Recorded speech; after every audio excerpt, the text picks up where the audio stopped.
Então, hoje é a nossa última aula preparatória, né? Na próxima, a gente começa a ler o texto. Então, hoje a gente vai tratar da chave de leitura. Eu já expliquei o que significa isso. É uma perspectiva, é uma técnica de abordagem que parte de uma perspectiva, que eu chamei assim também de um lugar poético. O lugar poético é um lugar de reunião. O texto é um conjunto de elementos que, sem esse lugar de reunião, eles podem ficar dispersos, né? Então, esse lugar de reunião, essa perspectiva, essa chave de leitura, permite a inversão daquilo que, sem isso, poderia ficar disperso no texto. Então, vou apresentar a chave de leitura como o conflito, a história de um conflito, que eu estou dizendo que esse conflito pode ser entendido como um conflito entre o arquétipo masculino e o arquétipo feminino, mas descendo um pouco mais a detalhe, há um conflito entre um modo arquetipicamente feminino do cuidado versus um modo arquetipicamente masculino do cuidado. Então, em última instância, seria tomar a contradição, o conflito entre o modo masculino e o modo feminino do cuidado como a chave de leitura para a nossa abordagem das três peças, sobretudo na primeira e na segunda. Na terceira, do Eurípides, essa coisa vai mudar um pouco de figura, mas mantendo ainda essa perspectiva, não é? No Ésquilo, nós temos os deuses, né, como os protagonistas centrais. Em Sófocles, nós temos os heróis, né, como os protagonistas centrais, já não os deuses são apenas nomeados, mas eles não são sujeitos da ação, como acontece em Ésquilo. E em Eurípides, o que nós temos em ação, em cena, como protagonistas, são as paixões humanas, né? Não as mais nobres, mas as paixões humanas, como, por exemplo, no caso, a paixão pelo poder de Jasão versus a paixão do ciúme de Medeia. Então, hoje nós vamos trabalhar, né? Expor essa chave de leitura. Lá na próxima, a gente já começa a ler à luz dessa chave de leitura, né? Então, eu estou dizendo que cada modo arquetípico, essa vai ser o centro, cada modo arquetípico do cuidado, seja o cuidado masculino ou o cuidado feminino, ele tem a sua virtude e a sua degradação. Sua virtude como um momento de excelência deste modo de cuidado e a degradação como a dissolução, né? De um lado, assim, o bem do cuidado seria sua virtude e o mal deste cuidado, a sua degradação. E a tragédia acontece com esse trânsito da virtude para a degradação. Sempre, e nunca o contrário, não é? Então, a virtude, portanto, cada modo desse oscila oscila de um polo onde está a virtude e em direção a outro polo onde estaria a degradação desse cuidado típico, né? E a virtude se encontraria na justa medida. Na justa medida, né? A justa medida acontece quando não há nem excesso, nem falta. Portanto, o modo degradado, ele pode ser um modo degradado por excesso e pode ser um modo degradado por falta, né? Isso é típico da ética grega. O exemplo que se costuma dar é a coragem, né? Coragem em excesso é uma degradação, não é uma virtude, porque coragem em excesso significa irresponsabilidade. E coragem em falta também não é uma virtude, é uma degradação, porque é covardia. Então, a coragem é o quê? A justa medida que não é nem a irresponsabilidade do excesso de confiança, nem a covardia pela escassez de confiança. Então, a coragem é a justa medida da confiança. Então, esse sentido da justa medida, né, ele é o que vai aparecer como o momento virtuoso, seja do cuidado masculino, seja do cuidado feminino, né? Eu apresentei aqui um pequeno poema do Quilon de Esparta, né, onde ele faz menção a duas frases emblemáticas que se encontram no templo de Apolo em Delfos. No templo de Apolo em Delfos, todo prédio grego tinha assim, um dístico, né, um dizer, uma máxima no seu portal, né? E o conjunto dessas máximas compõe aí a sabedoria comum dos gregos, né? Em geral, são máximas de exortação, que significa dizer os deuses exortando aos homens para a observância do conteúdo contido nessa máxima, né? Então, esse poema que está no texto que eu passei para vocês, do Quilo, diz assim: conheça a si mesmo, prefira a perda a um ganho vergonhoso, cuide de conter a ira, obedece às leis, nada em demasia, tudo é belo na justa medida. Não é? Conheça a si mesmo, é um lema lá do templo de Apolo em Delfos, e o nada em demasia também, que é uma máxima grega muito conhecida. Então, ele define aqui a justa medida como nada em demasia. Aí podemos dizer nada em demasia e nada em carência. A justa medida. Então, o cuidado masculino ele pode se perder por excesso ou por carência daquilo que lhe é próprio. O cuidado feminino pode se perder pelo excesso ou pela carência daquilo que é próprio, né? Então, o que está aqui, o que nós vamos ver é o trânsito da virtude, de ambos os cuidados, da justa medida, para o excesso. E nesse excesso é aí que se dá o conflito. Então, as peças é um conflito não apenas do modo masculino e do modo feminino. É um conflito entre o excesso do modo masculino diante do excesso do modo feminino. Portanto, é um combate não entre duas virtudes, sim um combate entre duas formas do cuidado degradado pelo excesso, né? Tá certo? Então, dito isso, eu também apresentei aí uma passagem de Aristóteles, porque o Aristóteles é conhecido na sua ética como a ética da justa medida, o que o Foucault vai chamar lá no seu História da Sexualidade de uma ética como dietética.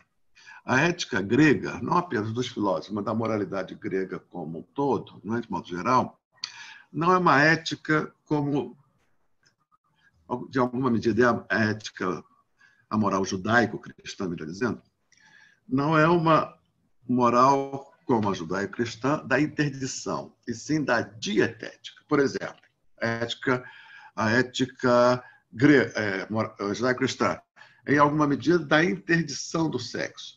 A moral grega, não. Da interdição do sexo e do corpo, judaico-cristã. A moral grega não é da interdição, sim da dietética. Sim. Sexo, sim. Corpo, sim. Prazer, sim. Na justa medida. Bebida, sim. Na justa medida. Tudo na justa medida. Nada em excesso, nada em demasia. Portanto, não é a moral da interdição, da exclusão, e sim da dietética, do balanceamento, né, na justa medida de cada um, né? Então, Aristóteles expressa isso na sua Ética Nicômaco, e eu coloquei no nosso texto uma passagem onde isso está explícito, né? Então, nós estamos aqui.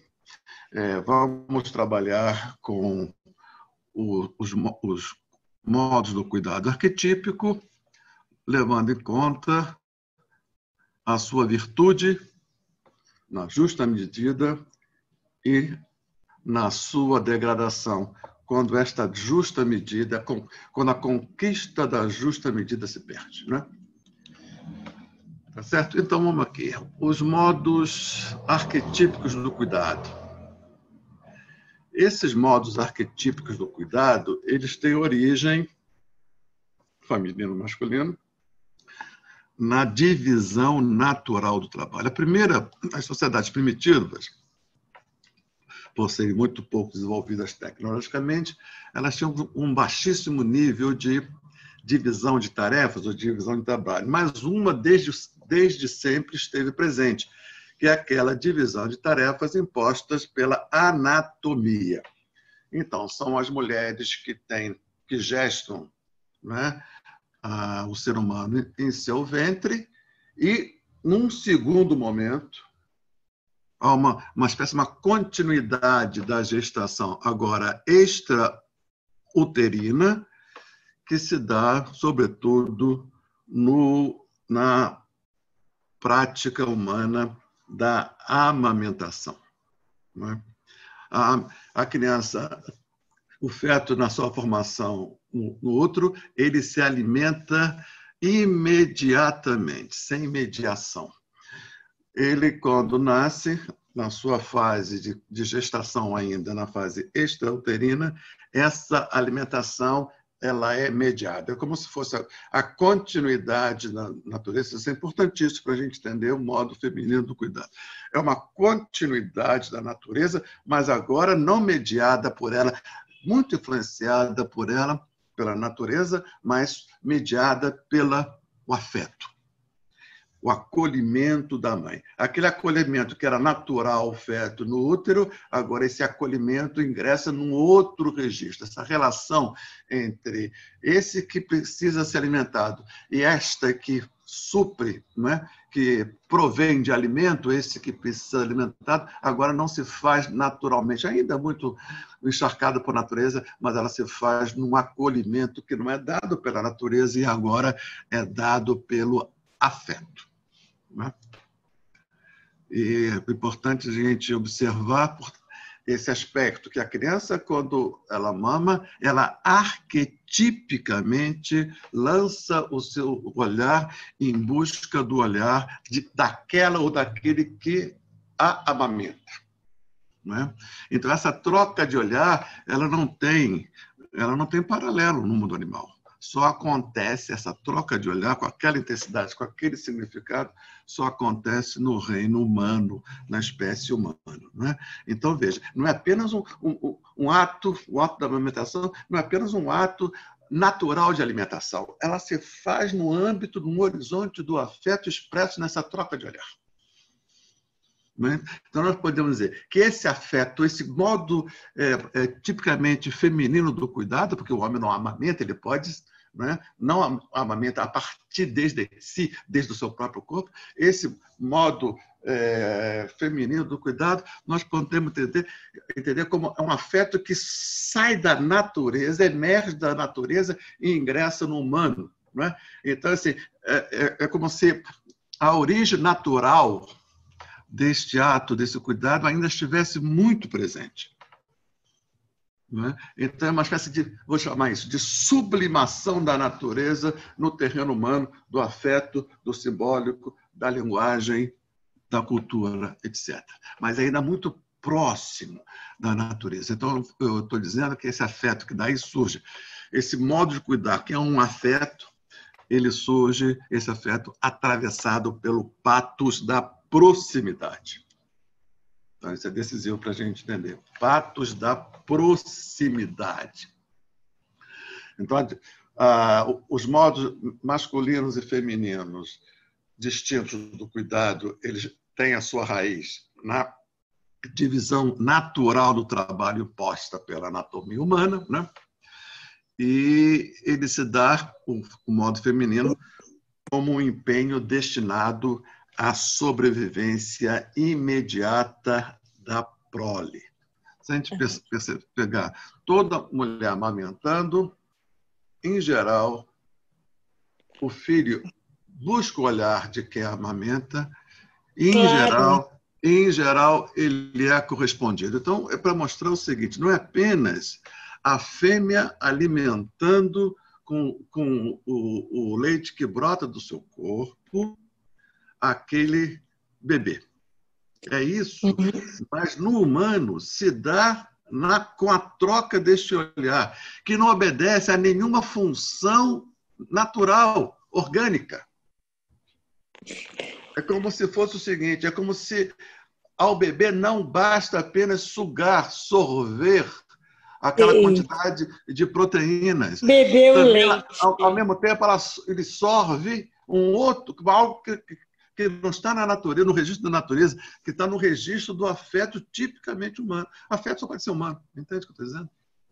Aí reside a base do arquétipo feminino do cuidado. É esta proximidade, é esta associação de um fato aparentemente estritamente natural, que é do sangue que brota naturalmente do seu corpo. Para uma criança que naturalmente suga, mas esta natureza se dá no interior de algo que não se reduz à natureza, que não pode ser explicada por ela. Que é nesta troca de olhar, que nesse ambiente criado por essa troca de olhar, isso aí é o afeto tipicamente feminino. Que é o modo tipicamente feminino do cuidado. Ok, então vou tentar seguir aqui. Então, o que eu quero chamar a atenção, porque tudo vai depender da compreensão deste gesto. É um leite que brota naturalmente do corpo daquela mulher, porque ela, como chama, engravidou, não é isso? Então, dispara toda aquela produção hormonal, que uma vez, quando a criança nasce, aquilo dispara uma produção de leite, e é uma criança que instintivamente busca esse seio e instintivamente suga o leite daquele seio. É como se nós estivéssemos apenas no terreno da natureza, estamos, mas isso se dá mediante a troca deste olhar. A criança busca tão instintivamente o seio quanto busca este olhar.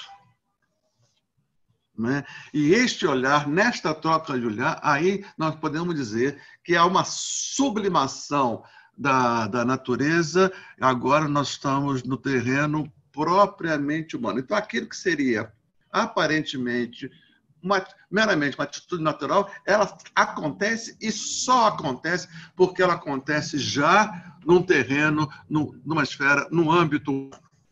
Né? Então, com isso eu quero ressaltar que o afeto, que o cuidado tipicamente feminino, ela está muito próxima, não apenas do bebê, porque é um contato carnal, mas também, por isso também, muito próximo da natureza para o bem e para o mal, para a virtude e para a degradação. É isso que eu estou querendo chamar a atenção para isso. Para a vizinhança da natureza que o afeto feminino, do cuidado feminino tem. Né? Isso é arquetípico. Né? Isso ela está tanto nas mulheres quanto nos homens, por ser arquetípico. Talvez esteja com mais intensidade nos seres humanos femininos do que nos seres humanos femininos, mas isso atravessa a todos nós, porque é um arquétipo, pelo fato de nós sermos todos indivíduos de uma espécie, como foi explicado na nossa aula passada. Né? Então, muito bem, voltando aqui. Né? Então, esse cuidado tipicamente feminino, ela se dá como empenho destinado à sobrevivência imediata. Imediata é sem mediação. Imediata da prole. Né? É essa, né? Porque se não houvesse essa mulher com esse seio farto, difícil, as condições de sobrevivência da prole elas estariam seriamente comprometidas. Né? Então, veja, agora vamos tentar descrever algumas características desse modo do cuidado feminino. Né? Ele acontece como interioridade, como espontaneidade, como intimidade. Não é? E essas características da interioridade do afeto da mãe, da espontaneidade que brota tanto espontâneo do leite que brota do seu corpo, como é espontâneo o olhar que dá abrigo, que dá acolhimento, o olhar da mãe que dá abrigo, que dá correspondência ao olhar que busca o seu olhar, que é o olhar da criança que está se amamentando. Né? Portanto, como intimidade. Uma característica importantíssima, intimidade, né? Que brota aí, né, tanto da gestação quanto da amamentação, né? Portanto, eu vou chamar aqui esse patos, que esse afeto, porque esse cuidado é um afeto. Esse afeto está atravessado pelo patos da proximidade. Então, temos que sublinhar. Cuidado feminino, o afeto que move o cuidado feminino está atravessado pelo patos da proximidade.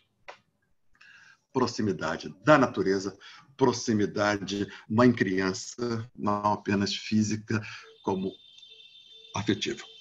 E tudo depende, o sucesso desse cuidado depende desta proximidade. Proximidade da natureza e proximidade entre esses dois corpos. Aqui o que gesta e o que é gestado, e o que amamenta e o que com o corpo que é amamentado.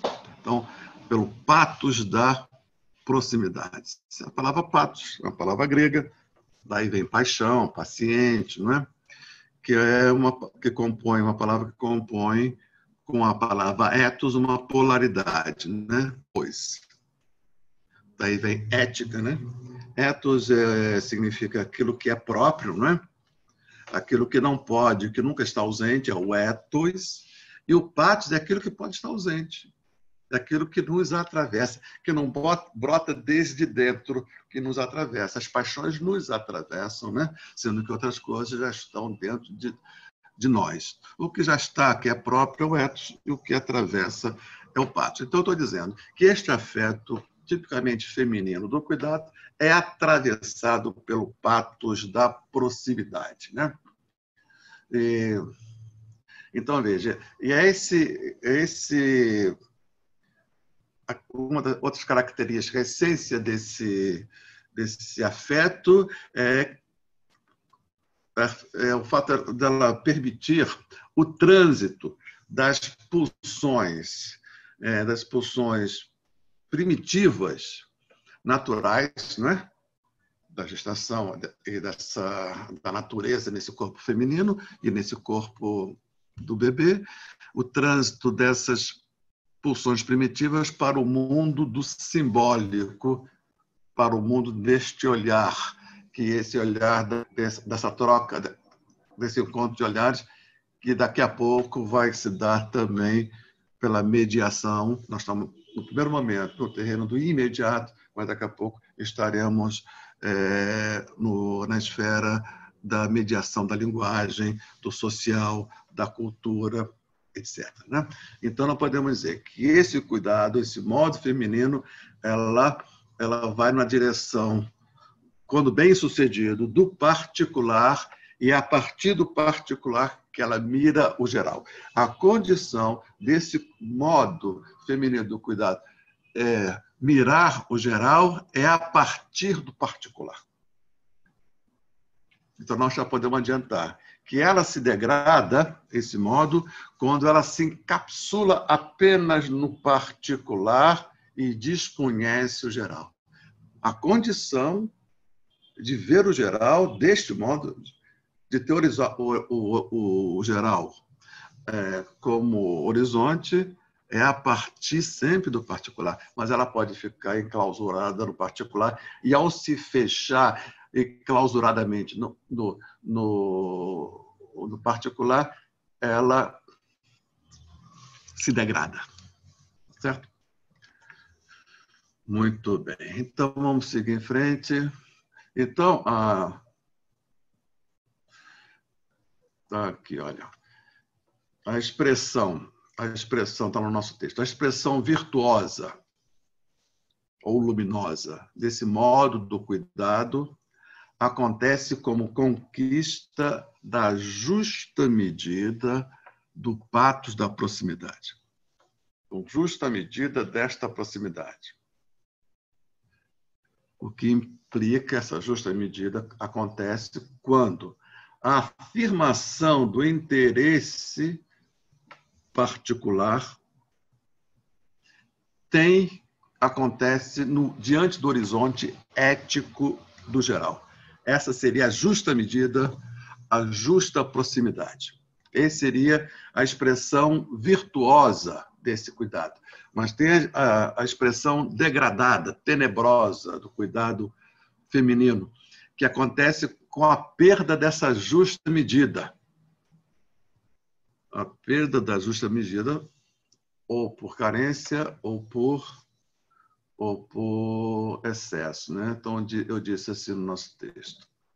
A expressão degradada, a perda da justa medida do patos, da proximidade, acontece quando o afeto que nasce do trânsito das pulsões primitivas, naturais, para o mundo simbólico, quando esse afeto que nasce, que sai da natureza para o humano, ele se exacerba de tal modo a ficar aprisionado no particular, sem quaisquer consideração com respeito ao geral, o que implica risco de desumanização pelo retorno à natureza.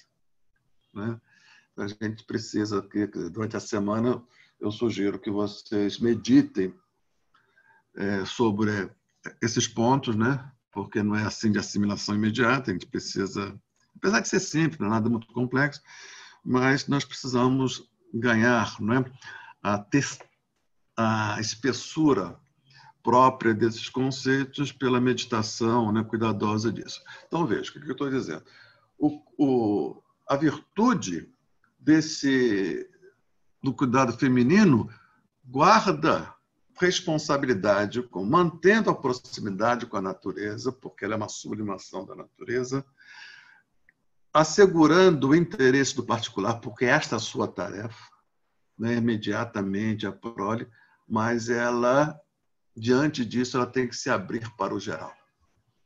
Quando ela se fecha, quando ela se enclausura no particular, ela corre o risco de retornar à natureza. E o modo paradigmático deste retorno, desse enclausuramento que implica potencialmente o retorno à natureza, o modo emblemático, paradigmático dessa degradação é o incesto. Então, o incesto é aquele afeto, né, que não conseguiu realizar uma vocação deste afeto feminino, que, ao mesmo tempo, manter a pulsão sublimada da natureza, dos impulsos primitivos, mas diante do horizonte propriamente humano, do geral humano. Né? Então, esse afeto que surge como sublimação da natureza, ele pode, quando degradado, retornar à natureza. E o caso típico disso é o incesto, que é um tema central da segunda peça, né, da Antígona, que é Creonte tendo que com o objetivo político de se livrar da maldição dos labidácidas, representada por Antígona, porque os labidácidas trazem em si essa proximidade excessiva com a natureza, demonstrado, por exemplo, no incesto de Édipo, o pai de Antígona. Tá certo? Então tá aí, né? É um jogo sempre em busca de uma justa medida, que ela pode se perder tanto pela carência como pela exacerbação, pelo excesso. No caso das três peças, a virtude se perde, se degrada pelo excesso. Muito bem. Então, a justa medida do cuidado feminino significa nem próximo de menos que deixe o afeto imediato sem prover a prole, não é? Nem próximo demais, nem próximo de menos, nem próximo demais, de tal maneira que essa proximidade excessiva implique em fusão desses dois corpos e num retorno à natureza, na negação do geral, na recusa da cultura e com risco de cair no incesto. Nem próximo demais, nem próximo de menos. Esse afeto, atravessado pelo patos da proximidade, tem que encontrar sua justa medida. E veja, essa justa medida nunca é dada pelo próprio arquétipo. Ele é dado desde fora. Os arquétipos não têm capacidade do autocontrole, da automoderação. Ele não consegue se impor a si mesmo. Não é próprio do arquétipo se impor a si mesmo a sua justa medida. Essa justa medida, quando se conquista, é porque forças fora do arquétipo, portanto, de um outro arquétipo, lhe impuseram a sua medida. Ele não é autorregulado. Ele é sempre produção ou excessiva ou carente. Portanto, a justa medida do arquétipo não vem desde ele, e sim desde o conflito. Tá certo? Isso é importantíssimo para a gente entender as peças. Muito bem. Então, esse aí é o modo tipicamente masculino, feminino do cuidado. E eu vou usar a mesma estrutura que eu expressei aí para expor, para descrever o modo tipicamente feminino do cuidado, eu vou usar para descrever o modo tipicamente masculino do cuidado, baseado, né, também na anatomia. Na distinção anatômica.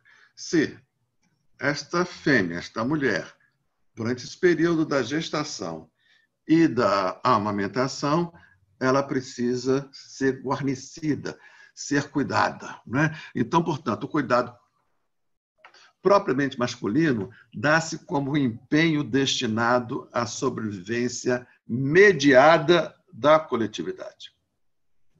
O que eu disse? Que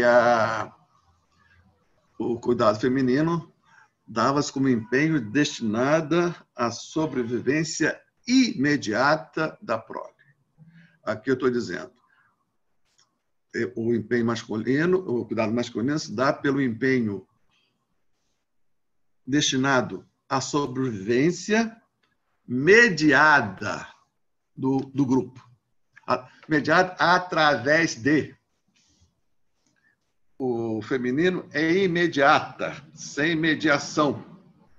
O masculino é imediato, através das armas, através de uma institucionalidade, através de uma técnica de proteção, mediante essas conquistas institucionais, sociais, etc. Então, aí nós temos a primeira grande diferença. O do feminino, ele é imediato e se destina à sobrevivência não da coletividade, e sim do filho. O masculino, ele é mediado, por meio de, e se destina à sobrevivência não apenas daquele filho, e sim da coletividade. É sobre o masculino que recai esses encargos. Então, são cuidados de tipo diferente e, evidentemente, são cuidados que se complementam. Não haveria sobrevivência humana sem o concurso desses dois recursos. Os recursos provenientes do cuidado tipicamente feminino e o cuidado tipicamente masculino. Então, veja, vamos seguir, mantendo a mesma estrutura. Esse modo arquetípico do cuidado. Então, se no feminino acontece como interioridade, no masculino ele acontece como exterioridade. No feminino, como intimidade, no masculino, como sociabilidade, no feminino, como espontaneidade, no masculino, como cálculo, como estratégias, que brotam, todas as características do cuidado masculino brotam do gregarismo animal. O feminino brotam das pulsões primitivas, naturais, e esse masculino brota do gregarismo animal no modo humano. Tem a origem no gregarismo animal. E esse cuidado é atravessado pelo patos da distância. O feminino atravessado, o afeto do cuidado feminino atravessado pelo patos da proximidade, o afeto masculino o cuidado feminino atravessado, o afeto do cuidado masculino atravessado pelo patos da distância, né? É condição para que aconteça o cuidado masculino uma certa distância. Senão ele estaria, se ele estivesse na proximidade, também tragado pelo cuidado feminino e não haveria quem fizesse, se encarregasse desses cuidados que são necessários à comunidade e, portanto, à própria mãe e o filho, esses cuidados próprios da sociabilidade, não é? Então, é necessário que, para que haja o cuidado masculino, que haja uma distância, né? Que haja o passo da distância. É necessário, para que haja o cuidado feminino, que haja o patos da proximidade. E, tanto como no cuidado feminino, a virtude vai depender da justa medida com relação a esse patos da distância, né? Então, quer dizer, outra coisa, dizendo antes, o modo masculino arquetípico do cuidado só acontece às custas do recalque das pulsões primitivas naturais, como condição para o ingresso no mundo simbólico, da linguagem, do social, da cultura, né? No movimento que vai, quando bem sucedido, do geral para o particular. Então, é quase que o justo oposto do feminino, né? O feminino acontece o quê? Não com recalque das pulsões naturais, não é primitivas. O feminino acontece com a sublimação. O que é sublimação? Você pega aquela energia, não recalca, pega aquela energia e ressignifica, coloca aquela energia que vinha da natureza e coloca ela sublimadamente no terreno do humano, numa outra esfera de acontecimento. O masculino não é a sublimação, é o recalque. É recalque de um conjunto dessas pulsões para que possa acontecer o modo masculino do cuidado, não é? Um recalque, não é? E é só mediante esse recalque que há a possibilidade deste cuidado masculino ingressar, deixar de ser apenas um gregarismo ao modo animal, e esse gregarismo agora acontece de uma outra forma, porque ingressa mediante o recalque no mundo do simbólico. Então, o ingresso do cuidado feminino no mundo simbólico implicou sublimação. O ingresso do cuidado masculino no mundo simbólico exigiu recalque, repressão, como Freud fala, né? Repressão desses impulsos, né? Então, bem diferente, né? Portanto, veja, se o feminino ele é a sublimação da natureza, está próximo da natureza. Se o masculino se dá pelo recalque da natureza, ele está distante da natureza. A condição para que exista essa distância, em alguma medida, dessa negação da natureza, para o bem e para o mal, né? Mais um aspecto. Se o cuidado feminino ia, quando bem sucedido, do particular para o geral, ou seja, o geral só era visto a partir do particular, o patos masculino é justo ao contrário. Ele parte do geral para o particular, ou seja, ele só vê o particular a partir do geral. Ele só vê o interesse particular a partir do interesse geral. O interesse particular só acontece mediante o interesse geral, justo ao contrário do feminino. Isso a gente vai ver na peça, no combate entre Clitemnestra e Agamenon, não é? Clitemnestra vê, quando vê o geral, é sempre a partir da família, do particular. Agamenon, quando vê o particular família, é sempre a partir dos interesses da polis, do geral, não é? E esse conflito, né, que vai acabar esse conflito recaindo sobre os ombros do filho de ambos, o Orestes, né? Então, muito bem. Continuando aí o nosso trabalho de descrição, né, de apresentação das características essenciais desses dois modos arquetípicos do cuidado, né? Como é recalque dos impulsos, o masculino, ele sempre parte do distante. Às vezes, do muito distante, para o bem e para o mal. Então, veja, se o arquétipo feminino na pressa, sobretudo nas duas primeiras, representa a defesa do interesse familiar contra o Estado, contra a polis, contra o poder político. O arquétipo masculino nas peças vão ser apresentado como os interesses do poder, da polis, da sociabilidade, contra os interesses da família.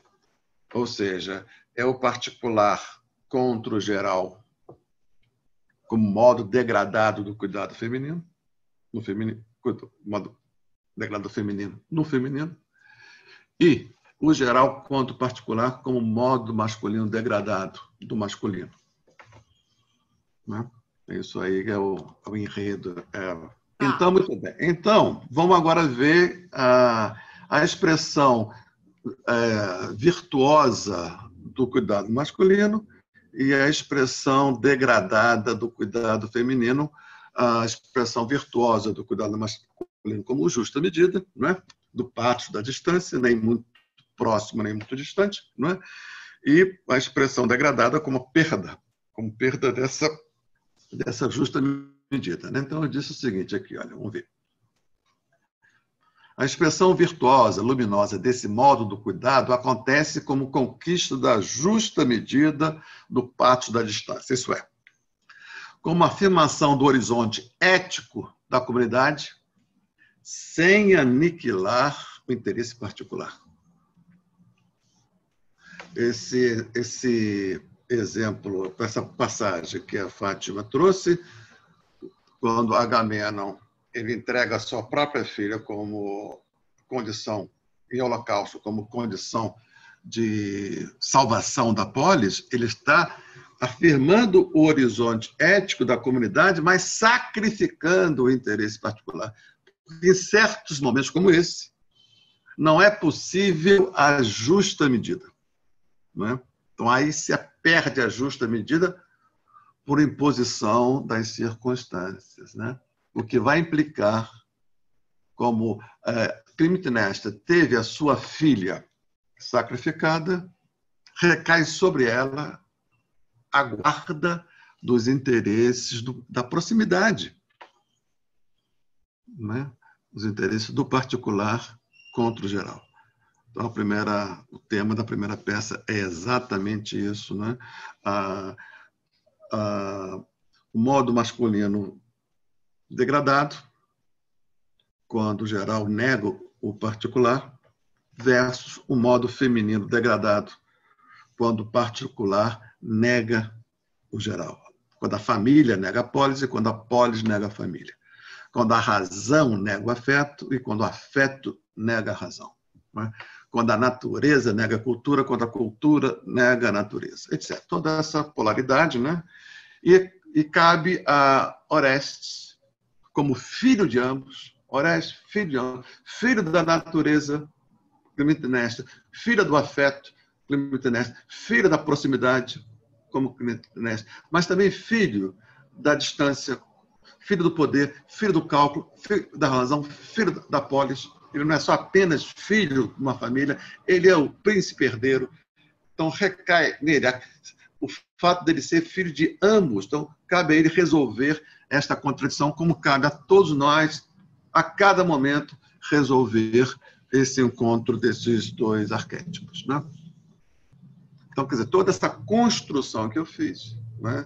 Todos esses elementos, para dar conta desse conflito. Porque sem essa construção, esse conflito passa como um fait divers, como uma banalidade, ou como algo aí sem profundidade. Né? Então, como é uma forma de merecer esse texto, é tentar encontrar os instrumentos capazes com que, mediante esses instrumentos, que é essa chave de leitura, a riqueza, ou pelo menos parte da riqueza do texto apareça, né? De tal modo que a gente possa perceber o modo como isso nos concerne sempre e a cada instante das nossas vidas, tá? Então, muito bem. Então, eu falei aí da expressão luminosa, né? Luminosa do cuidado masculino é quando a afirmação do interesse geral contempla também a afirmação dos interesses particulares. Aí se encontrou a justa medida do pactus da distância. Não distante demais a ponto de ignorar os interesses dos afetos particulares, não distante demais, mas também não distante de menos, a ponto de se confundir com o seu outro, que é o interesse do particular. O pactus da distância não pode ser distante demais, de tal maneira que ignore o particular, mas também não pode ser distante de menos, a ponto do geral se confundir com o particular. Aí deixa de ter alguém que faça valer os interesses do geral. Não é? Então, quando o pactus da distância se perde, no caso é sempre por excesso de distância, no caso, né, ele ignora o particular, então ele se torna déspota. É o interesse político que nega os interesses particulares. É a razão que nega o afeto. Então, nesse ato, quando Agamenon oferece a sua própria filha em holocausto, porque noblesse oblige, ele é o rei. E caberia, se a deusa pediu uma virgem em sacrifício, caberia a ele, porque noblesse oblige, caberia a ele, que é a síntese da polis, não é? Calar, recalcar, porque está sob a égide do recalque, recalcar o seu próprio afeto em função dos interesses da polis. Né? Então, quer dizer, se por um lado o feminino está sempre muito próximo da natureza e pode ser tragada por ela, não é? Envolta num afeto, digamos assim, mesquinho, particular, egoístico, que nega toda a coletividade, todo o geral. Por outro lado, o cuidado masculino ele pode se perder nas abstrações do geral e viver apenas no geral, esquecendo que o geral é feito por partes e cada parte pulsa no seu próprio desejo. Né? Então, seria tirania. Não é? Se, por um lado, a família fechada em si ela é egoísta, que nega a polis, né? Afastada, num excesso de afastamento, atravessada excessivamente pelo pacto da distância, ela pode negar os interesses particulares das famílias, das pessoas, tais como ele existe. Né? Então, essa seria aí a degradação do masculino por excesso de distância, quando a degradação do feminino é por excesso de proximidade. Né? Então, nós estamos aqui. Né? O modo feminino está sob a égide da sublimação, tão sempre difícil a sublimação, né? Porque nem sempre aquelas energias que brotam da nossa base, da nossa do lado da parte mais funda da nossa alma, muito próximo da natureza, e isso às vezes a energia não é capaz de ser sublimada e nos encapsula num afeto que nega a polis. Então, o feminino está sob a égide da sublimação, ela tem que se haver com isso e buscar a justa medida. E ao passo que o masculino está sob a égide do recalque, não é? E recalque demais faz com que a razão se desassocie do afeto e vira uma tirana. A gente vai ver isso, sobretudo, na primeira, na segunda peça, na terceira. Isso tudo vai adquirir uma característica um pouco particular, porque nós não temos mais nem deuses, nem heróis, e sim os afetos humanos, né? Em cena. Né? Olha, eu vou dar como encerrado isso, essa exposição, né? Essas duas características. Vou abrir para perguntas. Né? Então, eu peço que as intervenções tentem se ater ao esclarecimento destas questões, né? E a gente fique aí com uma semana para trabalhar bem isso, para na próxima a gente encontrar o texto, já agora com condições de fazer uma boa leitura, porque uma leitura orientada por uma chave de leitura, por uma perspectiva. Então, a palavra está franqueada para colocações, mas peço que seja que mantenha aqui o nosso interesse, que é o esclarecimento dessas questões que foram tratadas. É importante aqui o seguinte: são os dois modos de cuidado essenciais à condição humana, que têm uma etiologia distinta. Uma se dá pela sublimação e outra se dá pelo recalque, como condição de existência. Esse modo feminino só é possível ser como feminino pela sublimação. Ele busca, ele aure sua força, sua potência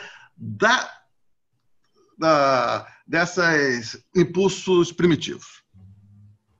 Mas, por ser isso mesmo, ele pode ser tragado por esses impulsos primitivos. Então, cabe o quê? A justa medida da sublimação.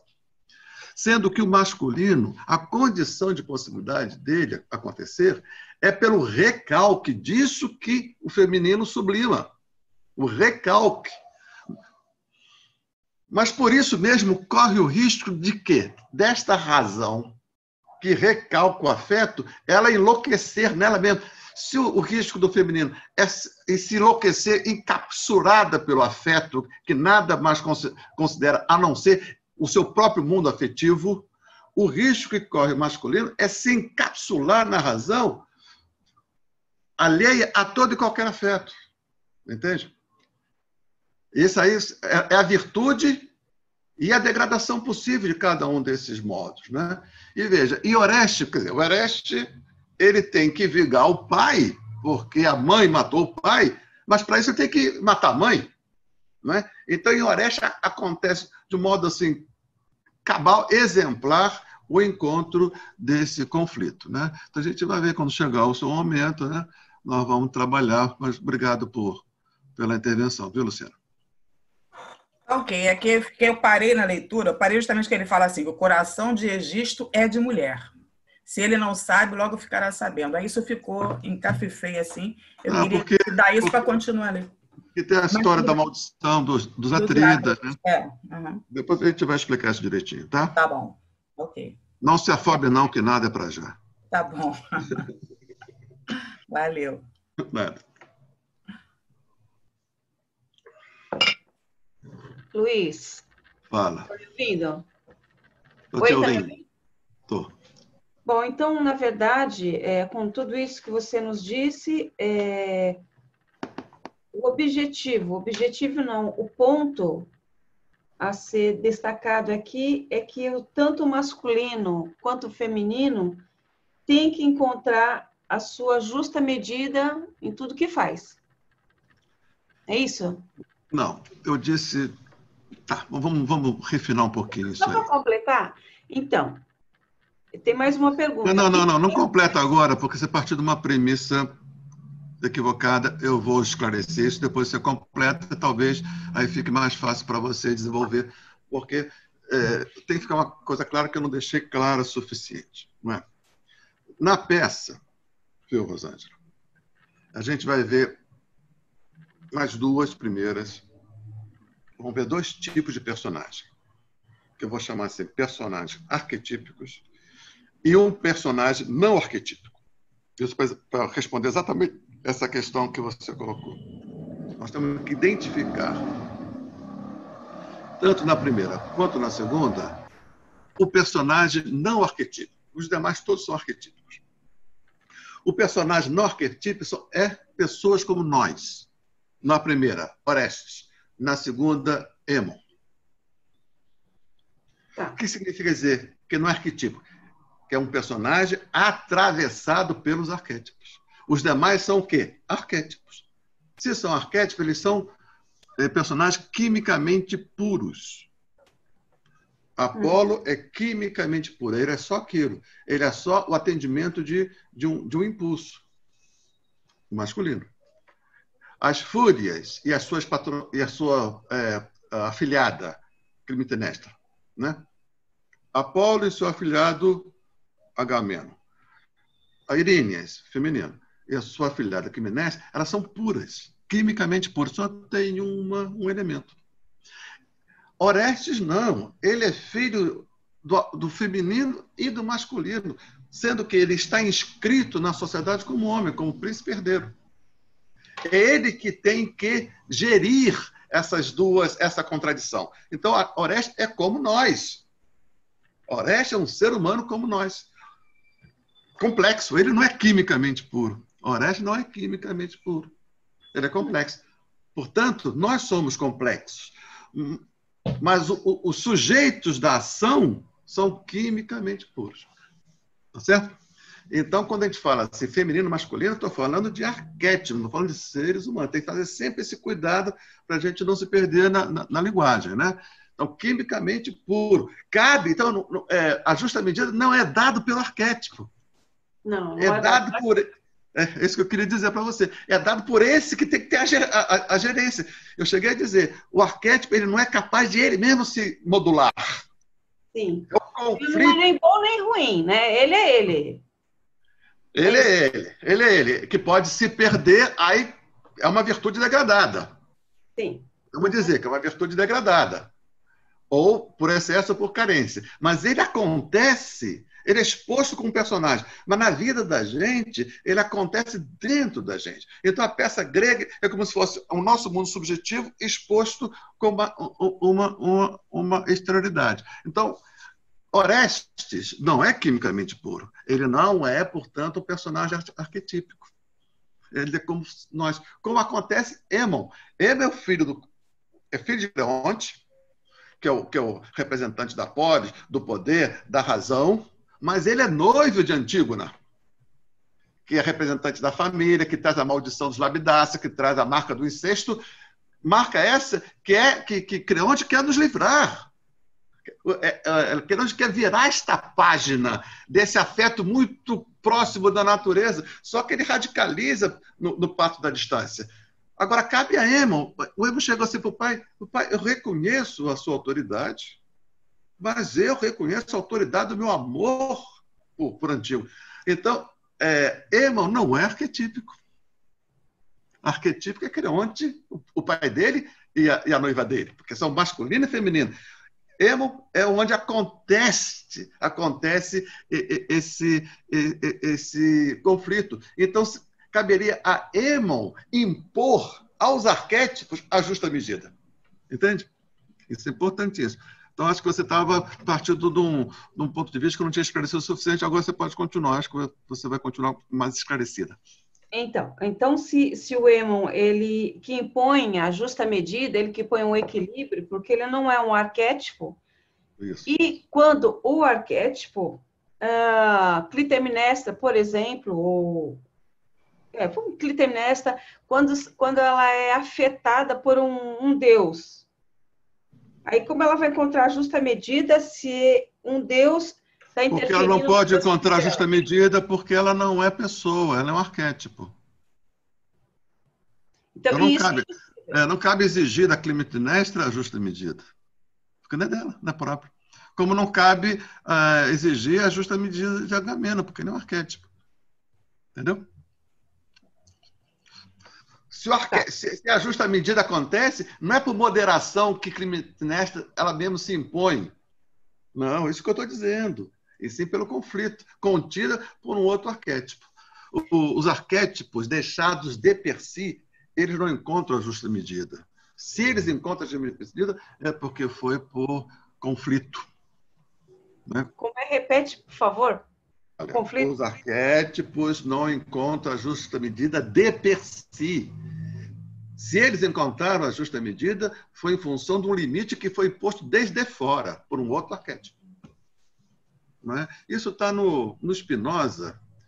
É assim, por exemplo, eu vou dar um exemplo assim, muito prosaico, mas eu acho que não é falso. Eu era fumante. Aí tentei, como todo fumante, tentei deixar de fumar diversas vezes, né? Vou deixar de fumar porque é absurdo. Né? Então, era o quê? O impulso, vamos chamar assim, arquetípico à vontade, a adicção pela nicotina, chama isso de um impulso arquetípico. Que ele não consegue, ele mesmo não se dá um limite. Deixado a ele mesmo, ele vai sempre se expandindo. Se eu deixei de fumar, não é porque ele desaparece, porque houve outro impulso que calou esse. Né? Enquanto o impulso vinha do ego, eu pensava, eu raciocinava, eu impunha a tarefa, nunca foi suficientemente forte a ponto de eu deixar de fumar, de calar, de constranger esse impulso da adicção. Entende? Mas chegou um dia, depois de umas 3 ou 4 tentativas, né? Eu passava assim, 3 dias sem fumar, depois voltava a fumar, né, com tudo. Mas teve um dia que eu percebi que aquela decisão de combater a adicção não partiu do ego. Partiu de uma força, digamos, também arquetípica. Eu falei, agora vai. Porque não foi uma decepção. Porque o ego não tem força. Né? Então foi um outro arquétipo, digamos assim, da saúde, que entrou em combate com esse, e eu, como emo, fiquei sendo emo, ou como Oreste, o lugar do acontecimento desse embate. Entende? Sim. É isso que a gente tem que estar sempre em mente. O arquétipo, ele não põe a sua medida. Se ele tem alguma medida, foi posta de fora.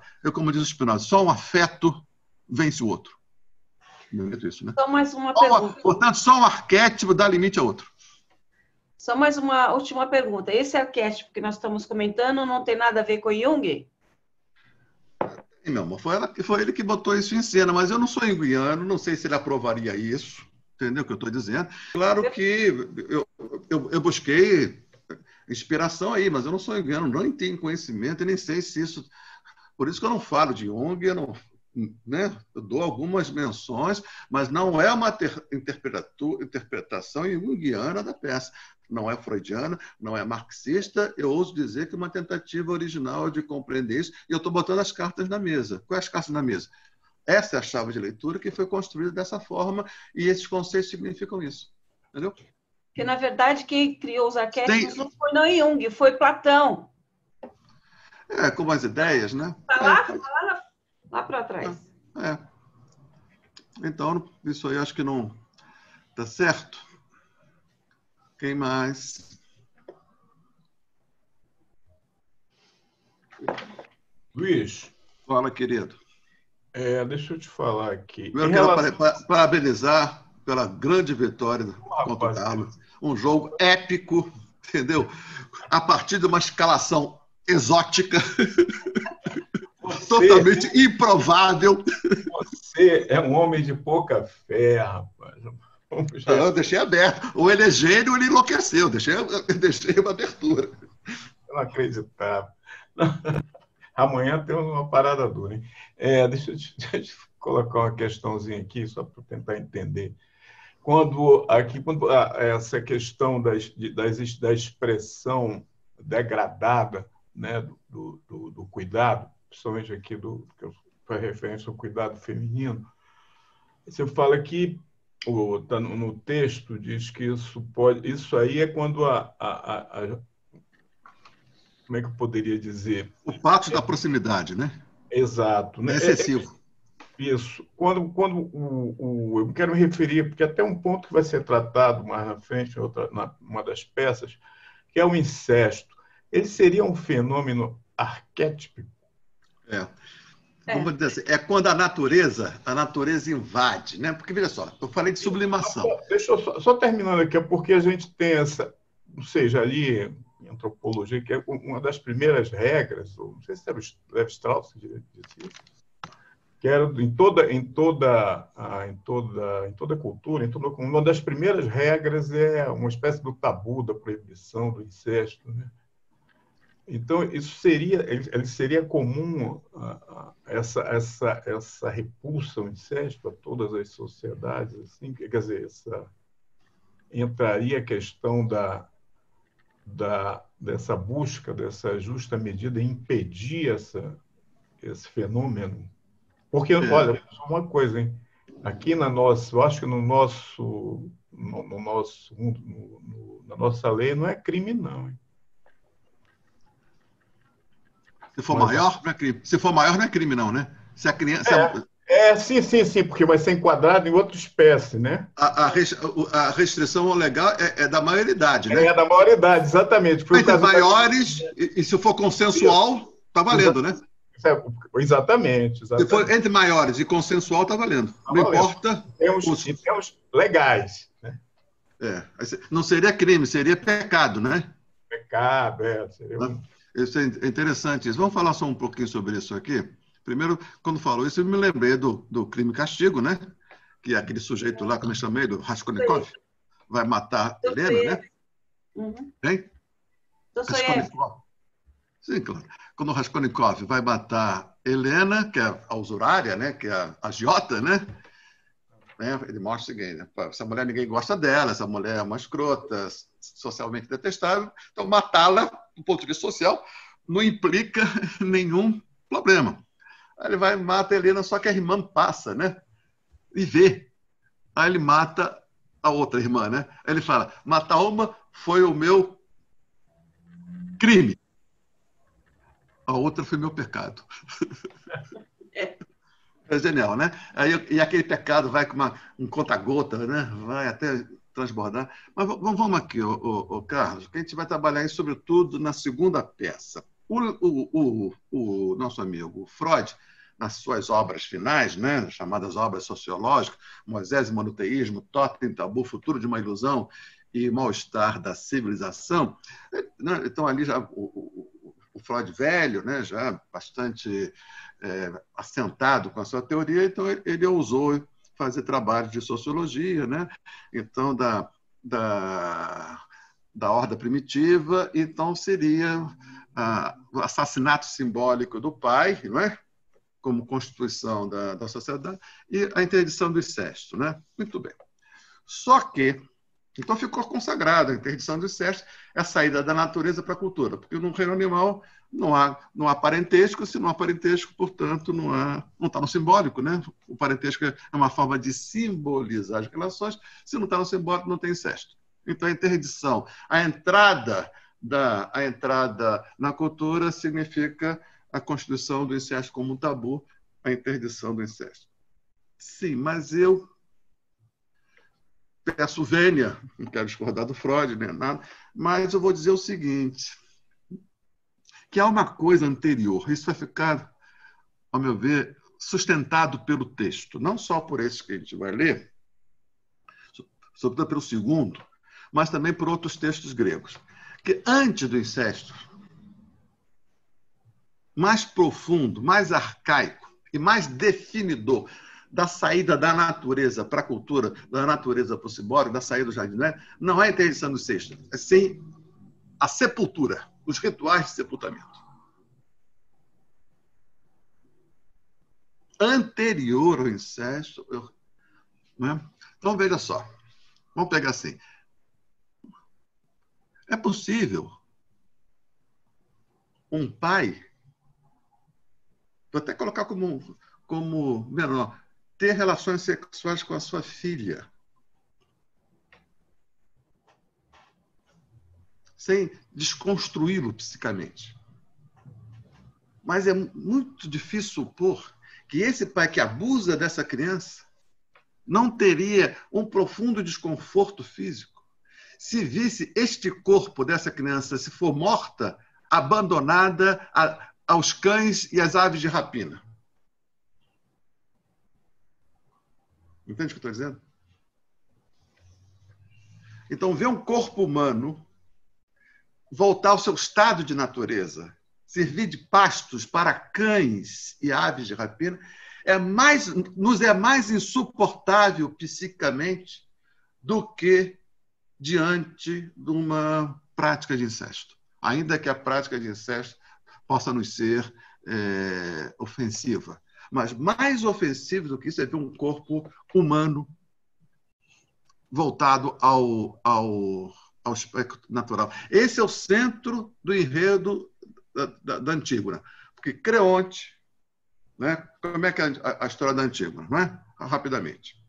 Antígona é filha de Édipo, que quando soube que ele matou o pai, Édipo matou o pai, Édipo casou com a mãe e gerou 4 filhos, né? Antígona, Ismene, Antelcos e Polinice, 4 filhos. Ele se autoexila como a posição que ele mesmo se impôs, né? Então ele sai de Tebas, ele vai vagar, né? E a Antígona o acompanha como uma irmã dedicada, irmã e filha, né? Ao mesmo tempo, filha e irmã. E para uma disputa pelo poder, os 2 irmãos se matam mutuamente, não é? Se matam mutuamente num combate. Creonte, que é o tio deles, das crianças, cunhado, irmã de Jocasta, né? Ao mesmo tempo cunhado e tio de Édipo. Então ele faz um decreto que dá enterro com honras fúnebres àquele que defendeu Tebas e nega sepultura àquele que invadiu Tebas. Então, a política, não é? E Antígona, né, se insurge contra esse édito do rei e, por todas as questões, ele quer dar sepultura, né? A gente vai ver isso com cuidado, né? Portanto, veja, Antígona é filha de um incesto, mas ela não suporta ver o corpo do irmão abandonado à natureza. Entende? Então, a saída da natureza se dá mais, ao meu ver, pelos rituais fúnebres do que pela interdição do incesto. Não é? Em todas as culturas, a gente vê, não é? As arqueologias, rituais fúnebres rituais para o sepultamento. Todas. Ou seja, todo o corpo humano foi reconhecido como uma singularidade tal que não poder. Ele vai voltar para a natureza, porque ele vai ser tragado pelas forças da terra. Mas esse retorno à natureza, ele tem que consagrar a saída da natureza. Se a saída da natureza nos constituiu como ser humano, o retorno à natureza, ele é ritualizado. Então, aí está, a meu ver, a afirmação da passagem com mais força do que o próprio incesto. Não sei se isso ajuda a compreensão, Carlos. Posso só completar o que você falou, Luiz? Sim. Isso que você falou, que da forma que você fala, quer dizer, os rituais fúnebres vêm primeiro, em termos de importância, do que o incesto. Será que, uma hipótese, é que os povos gregos, eles não tinham medo dos deuses, então eles como eles se sentiam obrigados a fazer os rituais fúnebres, conforme demandava a lei, que não foi o caso da Antígona, que ela ficou nessa labuta aí com o Creonte. Será que não é por isso que o ritual, se não acontecer, o povo grego pode ser amaldiçoado? E aí o incesto não. Isso é a forma simbólica de dar conta de uma coisa que não está aí, né? Isso é uma alegoria. Uma interpretação minha. A pergunta é isso. Por que eles fizeram essa simbologia? Não é a simbologia que explica. Por que precisaram simbolizar? Porque há uma recusa inconsciente de aceitar que o corpo volte à sua naturalidade, devorado pelos cães e pelas aves de rapina. Este é o ponto. Sim, essa recusa foi dita desta forma. Em outra cultura vai ser dita de outra forma, tendo em vista que os horizontes de sentido distintos. Mas o que está como arquétipo, o invariável, é o seguinte: não há registro de nenhuma cultura que não fez rituais fúnebres. Agora, qual é a forma que isso adquire? Vai depender de cada cultura. Então, não é a narrativa de cada cultura que explica o arquétipo, pelo contrário. É a presença do arquétipo que explica o simbólico, não é? Então, de onde vem esse arquétipo? Vem dessa memória ancestral, dessa extraordinária dificuldade de sair dessa noite eterna da natureza e conquistar o humano, não é? Que foi com muita labuta, a gente vai ver. E nessa labuta, concorreram para o sucesso dessa labuta dois modos arquetípicos de cuidado, o feminino e o masculino, com o seu momento virtuoso e com o seu momento degradado. A gente vai ver isso com calma, não. Porque o texto é muito, muito importante, é muito elucidador dessas questões, sobretudo, nesse caso do fúnebre, né, a peça a Antígona. Mas, portanto, só para fechar a minha colocação, você foi mais profundidade, mais atrás, vamos dizer assim. Mas o incesto ele ainda é um fenômeno arquétipo? Essa era a questão. É? Não podemos. Aí nós podemos. Haveria uma hierarquia. Não, no arquétipo. Foi você que colocou. Aí eu recebo essa pergunta da seguinte forma. Você está perguntando assim: há uma hierarquia entre os arquétipos? Eu vou dizer sim, que há. Né? E esse da interdição do arquétipo, do incesto, teria um outro mais fundo que ele, que é o do fúnebre. Acho que isso aí ilustra esse depoimento, né, de uma cultura que não foi atravessada pelo patos judaico-cristão, né? Que a questão do incesto tem menos peso do que para nós aqui na parte ocidental do mundo, né? O que eu consigo observar. Mas eu tenho certeza, eu posso apostar, mesmo sem ter tido essa experiência, que a um japonês causaria a mesma repugnância que causaria a um senegalês, a um esquimó, a um homem da Patagônia ou aqui um neurótico do litoral brasileiro, a exposição de um corpo humano sendo devorado pela natureza por cães e aves de rapina. Não é? Então, aí tem, assim, ao meu ver, essa interdição, porque aí precisamos levar isso. Por que nos repugna tanto? Mais até mesmo do que o incesto, esse corpo. A gente vai tentar dizer, não é, com a questão de natureza e cultura.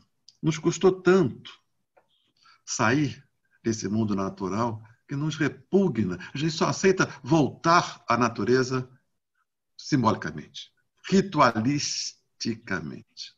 Não é? Por isso, a gente vê assim, quem teve experiências assim, de morte, né? Você vê assim, um enterro de filho.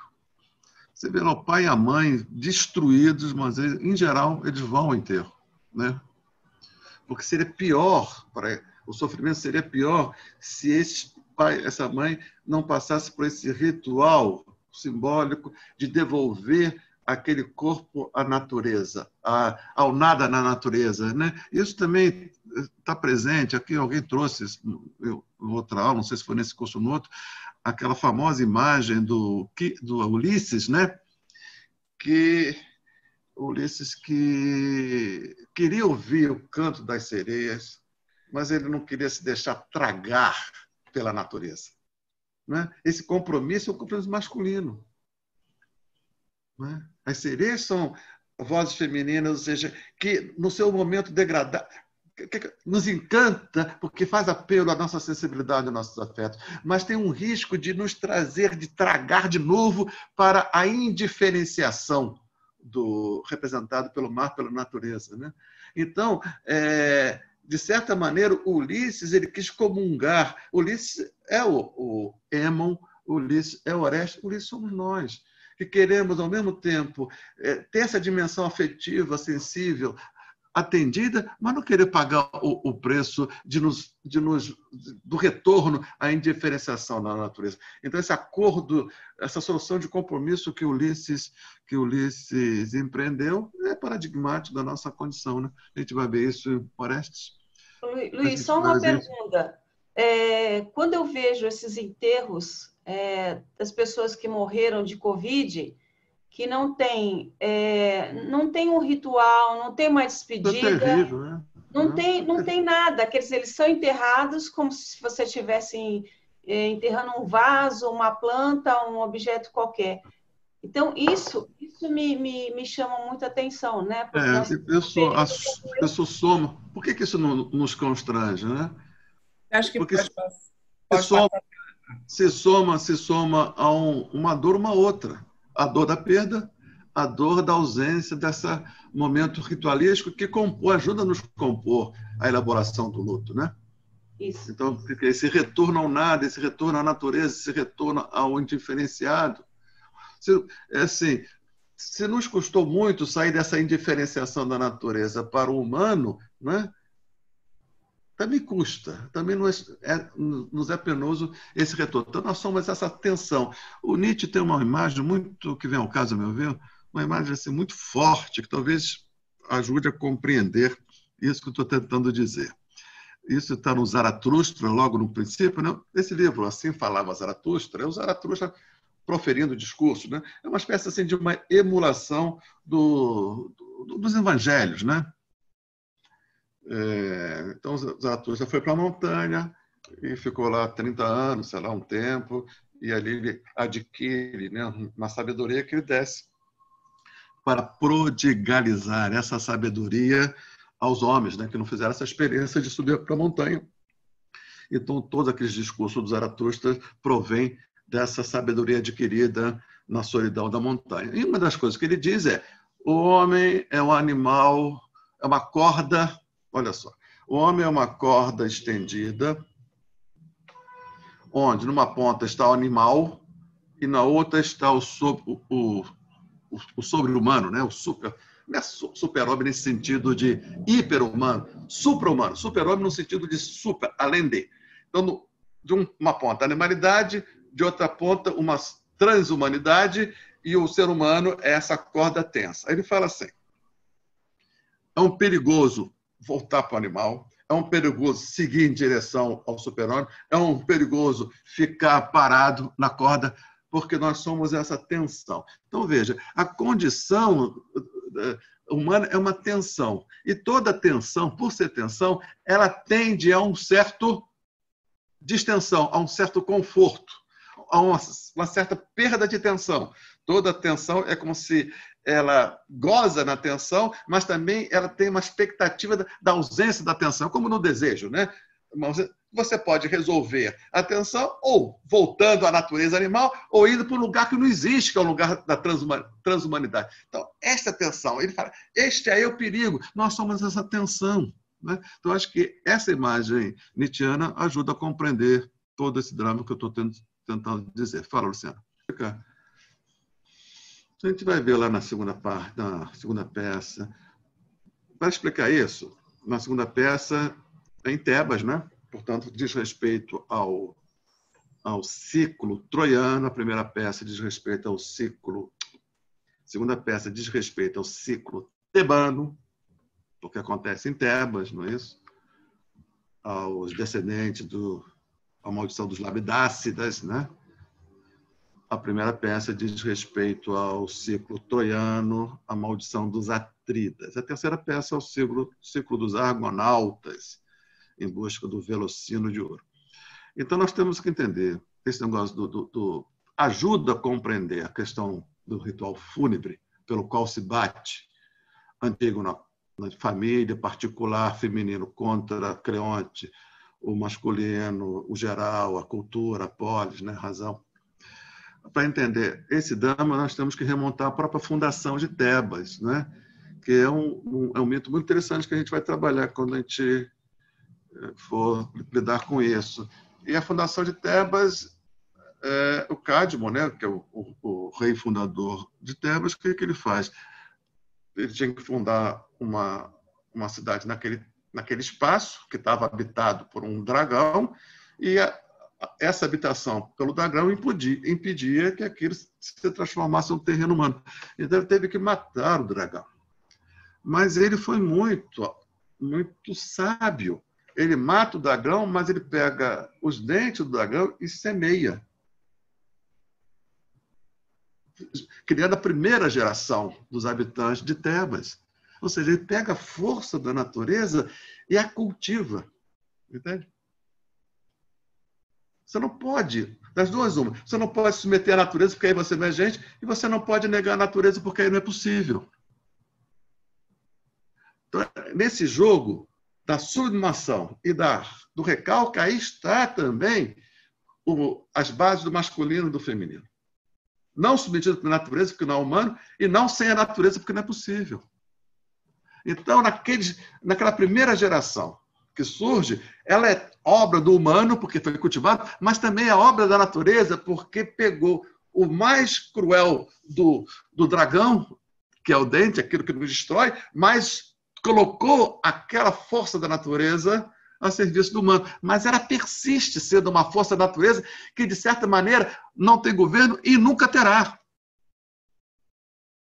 Ela está, como dizer, provisoriamente contida pelo esforço humano, mas por ser uma força da natureza, ela nunca tem governo, nunca terá. Em qualquer momento ela pode escapar do controle humano e aparecer numa erupção.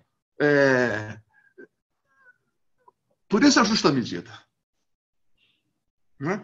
Então a gente vai ver que em certos momentos a natureza, o que o Creonte quer fazer é nos livrar dessa ameaça da natureza representada por Antígona com seu passado de incesto.